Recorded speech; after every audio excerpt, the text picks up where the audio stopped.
आइए अब हम आपको लिए चलते हैं एवन टीवी के खास कार्यक्रम क से कविता की ओर, जहां आपसे रूबरू होने जा रही हैं प्रदेश की जानी मानी महिला उद्यमी दीपा माथुर। दीपा गत 14 वर्ष से राजस्थान की महिला कारीगरों के साथ काम कर रही हैं।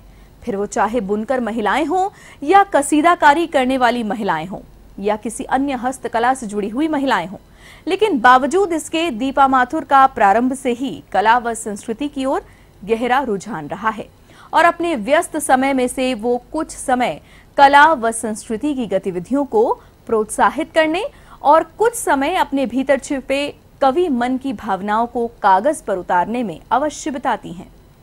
14 वर्ष के इस सफर में यूं तो इन्हें कई बार सम्मानित होने का अवसर मिला, लेकिन 2017 में भारत सरकार द्वारा महिलाओं को मिलने वाला सर्वोच्च राष्ट्रीय सम्मान नारी शक्ति मिलना इनके अब तक के सफर का सबसे बड़ा पुरस्कार रहा।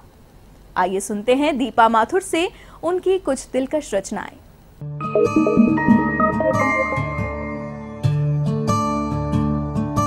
नमस्कार, मेरा नाम दीपा माथुर है। आज मैं बहुत गौरवान्वित महसूस कर रही हूँ कि मैं एवन टीवी के इस कार्यक्रम क से कविता में आपके समक्ष उपस्थित हूँ। आप सभी जानते हैं कि इश्क और मोहब्बत शायरों का बहुत ही पसंदीदा विषय है और कोई भी महफिल हो वो इश्क और मोहब्बत के जिक्र के बिना मुकम्मल नहीं होती। तो मैं आपको कुछ चंद कविताएं सुनाऊंगी। उसमें से पहली कविता इश्क पे सुनाऊंगी, तो आज इश्क को आप मेरे नज़रिए से देखिएगा। तो इस कविता का शीर्षक कुछ मैंने यूँ रखा है कि एक दिन ऐसा आएगा, एक दिन ऐसा आएगा, एक दिन ऐसा आएगा, मैं हाथों में हाथ भर जाऊंगी। तुम खोले रखना मुट्ठी अपनी, मैं लकीरें तुम्हारी पढ़ जाऊंगी। कुछ अल्फाज अपने दे दूंगी, कुछ शब्द तुम्हारे ले लूंगी। तुम खोले रखना लब अपने, मैं भावों में बस जाऊंगी।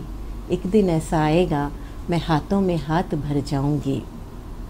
एक दिन ऐसा आएगा जब बीता हुआ बीत जाएगा, एक दिन ऐसा आएगा जब बीता हुआ बीत जाएगा। नए तुम होंगे, नए तुम होंगे, नवेली सी मैं, तब खुली किताब बन जाना तुम, तब खुली किताब बन जाना तुम। कहना तुम, कहते रहना तुम, मैं कलम तुम्हारी बन जाऊंगी। एक दिन ऐसा आएगा, मैं हाथों में हाथ भर जाऊंगी। एक दिन ऐसा आएगा जब शब्द गौण हो जाएंगे, एक दिन ऐसा आएगा जब शब्द गौण हो जाएंगे। कहना सुनना खूब हो चुका, अब हाव भाव बतियाएंगे। न कहना होगा तुमको कुछ, न मैं ही कुछ कह पाऊंगी। न कहना होगा तुमको कुछ, न मैं ही कुछ कह पाऊंगी। खामोशी की भाषा होगी, नित नई जिज्ञासा होगी।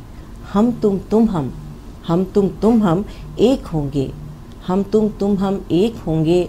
तब बन जाना शिव तुम, तब बन जाना शिव तुम, पार्वती मैं बन जाऊंगी। एक दिन ऐसा आएगा, मैं हाथों में हाथ भर जाऊंगी। तुम खोले रखना मुट्ठी अपनी, मैं लकीरें तुम्हारी पढ़ जाऊंगी, मैं लकीरें तुम्हारी पढ़ जाऊंगी। धन्यवाद। तो अब जब हम बात इश्क की तो हमारे बात हो गई, तो लेकिन मैं ये मानती हूँ कि एक और बहुत ही पसंदीदा विषय है मेरा, वो है ज़िंदगी। तो ज़िंदगी हमारी कुछ इस तरह होती है कि हमारी ज़िंदगी में कभी खुशियाँ आती हैं, उतार चढ़ाव आते हैं। लेकिन क्या होता है कि जब कुछ ऐसी फितरत होती है इंसान की, मनुष्यों की, कि जब हम खुश होते हैं या जब हमने बहुत कुछ पा लिया होता है तो हम और पाने के लिए उस खुशी को ज़्यादा महसूस नहीं कर पाते। और जब हम दुखी होते हैं तो लाजमी के है, बहुत ही लाजमी है कि हम दुखी होते हैं।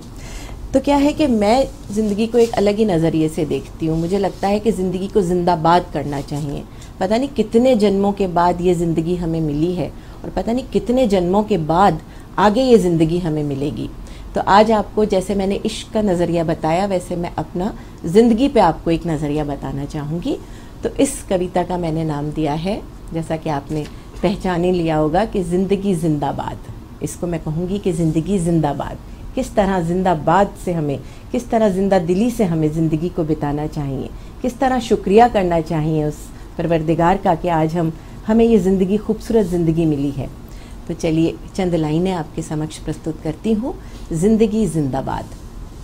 ज़िंदगी जिंदा दिली से ही ज़िंदगी है। ज़रा गौर फरमाइएगा कि ज़िंदगी जिंदा दिली से ही ज़िंदगी है। मायूसी से बात नहीं बनती। ज़िंदगी जिंदा दिली से ही ज़िंदगी है, मायूसी से बात नहीं बनती। ये सच है, ये सच है कि मौत ही आखिरी ख़त है ज़िंदगी का। ये सच है कि मौत ही आखिरी ख़त है ज़िंदगी का। पर मौत के इंतज़ार में ज़िंदगी तो नहीं कटती, पर मौत के इंतज़ार में ज़िंदगी तो नहीं कटती। गर सूरज है रोशनी से भरा भरा, गर सूरज है रोशनी से भरा भरा, तो रात के अंधेरे की खूबसूरती भी तो नहीं घटती। ज़िंदगी जिंदा दिली से ही ज़िंदगी है, मायूसी से बात नहीं बनती। गर जीत के नाम है आज का दिन, ज़रा ध्यान से सुनिएगा कि गर जीत के नाम है आज का दिन, तो कल की हार सहने की हिम्मत भी तो नहीं टूटती। गर जीत के नाम है आज का दिन, तो कल की हार सहने की हिम्मत भी तो नहीं टूटती।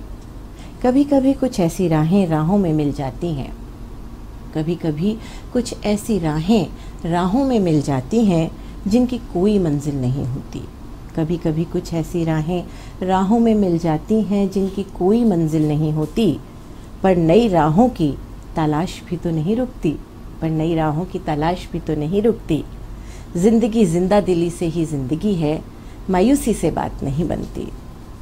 अब बड़ा गौर फरमाइएगा इन चंद लाइनों पे कि ये ज़िंदगी जो मिली है न जाने कितने जन्मों के बाद, ये ज़िंदगी जो मिली है न जाने कितने जन्मों के बाद, ये ज़िंदगी जो मिलेगी अब न जाने कितने जन्मों के बाद, ये ज़िंदगी जो मिली है न जाने कितने जन्मों के बाद, ये ज़िंदगी जो अब मिलेगी न जाने कितने जन्मों के बाद, ये ज़िंदगी शिकवे शिकायतों में भी तो नहीं गुज़रती, ये ज़िंदगी शिकवे शिकायतों में भी तो नहीं गुज़रती। ज़िंदगी जिंदा दिली से ही ज़िंदगी है, मायूसी से बात नहीं बनती, मायूसी से बात नहीं बनती। तो मैं आशा करती हूँ कि इन चंद पंक्तियों को सुनने के बाद आपका भी नज़रिया ज़िंदगी के प्रति कुछ बदलेगा और आप भी अब ज़िंदगी को बड़ा जिंदा दिली से अपनी जो ज़िंदगी है उसे बिताएंगे। तो अब जो चंद पंक्तियाँ मैं आपके समक्ष प्रस्तुत करने वाली हूँ, ये मेरे दिल के बेहद बेहद करीब पंक्तियाँ हैं। मैं मानती हूँ कि जब ईश्वर ने सृष्टि को घड़ा होगा, जब इस बनाया होगा इस सृष्टि को, तो उसने पुरुष और स्त्री दो जो खूबसूरत रचनाएं हैं ईश्वर की, उसको ये सोच के बनाया होगा कि मेरी सृष्टि को, मेरी इस रचना को ये दोनों बेहद खूबसूरती से आगे चलाएंगे। बेहद खूबसूरत एक माहौल इस धरती पर हमारे लिए, जो ईश्वर ने सोचा है वैसा माहौल इस धरती पर होगा। लेकिन हुआ यूँ कि कुछ ये जो संतुलन बिगड़ गया। तो हम इस पे बहुत चर्चा करते हैं महिला सशक्तिकरण पे। तो मेरा नज़रिया कुछ महिला सशक्तिकरण पे भाग दौड़ का नहीं है या कोई हार जीत का नहीं है, मैं इसको एक अलग ही ढंग से देखती हूँ। तो आज की जो चंद पंक्तियाँ हैं वो उन लड़कियों की तरफ से, उन महिलाओं की तरफ से जिनको समाज में अपना आधा हिस्सा पूरा नहीं मिल पाया है। तो ज़रा गौर फरमाइएगा। और इसको मैंने बड़ा खूबसूरत सा नाम दिया है, जो मैं मानती हूँ कि मैंने बड़ा खूबसूरत दिया है। इसका नाम है खुशियाँ। इन चंद पंक्तियों को मैं खुशियों के रूप में देखती हूँ। तो ये पंक्तियाँ कुछ यूँ कहती हैं कि अपने हिस्से की खुशियाँ मैं खुद लिख लूँगी, अपने हिस्से की खुशियाँ मैं खुद लिख लूँगी, बस तुम मुझे वो कलम ला दो। अपने हिस्से की खुशियाँ मैं खुद लिख लूँगी, बस तुम मुझे वो कलम ला दो।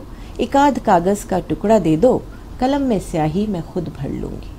अपने हिस्से की खुशियाँ मैं खुद लिख लूँगी, बस तुम मुझे वो कलम ला दो। एक आध कागज़ का टुकड़ा दे दो, कलम में स्याही मैं खुद भर लूँगी।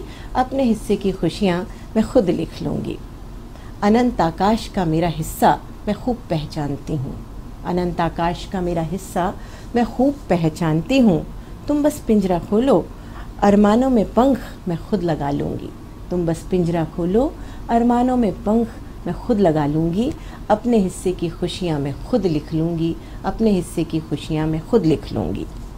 अब बड़ा गौर से सुनिएगा इस बात को कि तुमसे बड़ा होने की चाह नहीं है मेरी।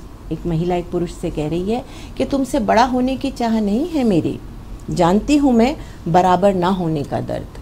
तुमसे बड़ा होने की चाह नहीं है मेरी, जानती हूँ मैं बराबर ना होने का दर्द। तुम आधा हिस्सा हो जीवन का, आधा मैं हो लूँगी। तुम आधा हिस्सा हो जीवन का, आधा मैं हो लूँगी। अपने हिस्से की खुशियाँ मैं खुद लिख लूँगी, अपने हिस्से की खुशियाँ मैं खुद लिख लूँगी। तुम बस मुझे वो कलम ला दो, एक आध कागज़ का टुकड़ा दे दो, कलम में स्याही मैं खुद भर लूँगी। अपने हिस्से की खुशियाँ मैं खुद लिख लूँगी, मैं खुद लिख लूँगी। बहुत बहुत शुक्रिया।